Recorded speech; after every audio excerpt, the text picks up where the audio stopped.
सुदूरपश्चिम र कर्णालीमा चुनाव गरेर देखाउन म यो सरकारलाई म चुनौती दिन चाहन्छु।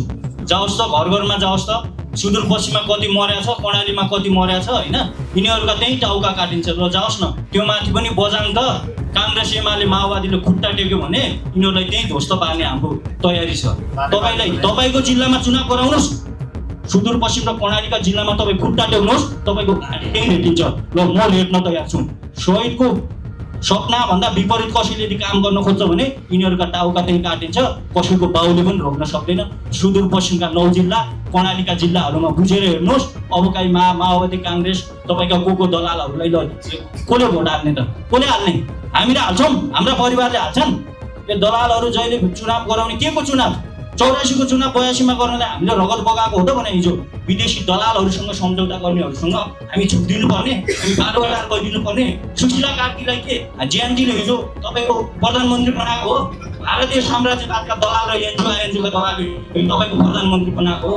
यदि सुशीला कार्की सुन्नुहोस्, यदि सुशीला कार्की हाम्रो प्रधानमन्त्री हुनुहुन्थ्यो भने र म स्वीकार्छु। कहिले उहाँले जेएनजीका माग पुरा गर्नुभएको? धेरै कुरा नगर्नुहोस्। 3, 4, 5, 6 हजार जना जति कति बित्नुभयो, कति घाइते हुनुहुन्छ नि। यो परिवारमा एकजना पनि मन्त्री हुन लायक मान्छे थिएनन्। एकजना पनि मन्त्री हुन लायक मान्छे थिएनन्। एकजनालाई मन्त्री बनाउनु भयो।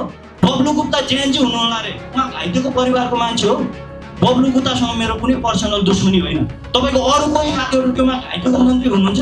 हामीलाई यो सरकारले आतंककारी घोषणा गर्दैछ। तपाईँ यसरी बुझ्नुहोस्, तपाईँ फेरि चुनावमा जाने, यिनीहरूसँग सहकार्य गर्ने, यिनीहरूसँग तपाईँको व्यवस्था परिवर्तन गर्ने, पछि चुनाव भइसकेपछि परिवर्तन गर्ने, प्रत्यक्ष कार्यकाल पछि गर्ने, के अरे संविधान संशोधन पछि गर्ने भन्दै हुनुहुन्छ नि। कुनै पनि हालतमा तपाईँ क्लियर हुनुहोस्। कुनै पनि हालतमा हाम्रा माग केही हदसम्म 100% मा 30% हाम्रा माग यो सरकारले यो चुनाव हुनुभन्दा अगाडि नै तत्काल लागू गरेन भने हामी कोलाई मार्ने। म स्वयं पनि घाइते हो। म स्वयं पनि मैले 4 चोटि यो सरकार हाम्रो हुन्थ्यो भने हामीले जेएनजीका माग पुरा गरौँ न भनेर माइती घरमा जाँदै गर्दा म 4 चोटि गिरफ्तार गरिसकेँ। मेरो टाउकोमा अहिले पनि रगत जमेको छ।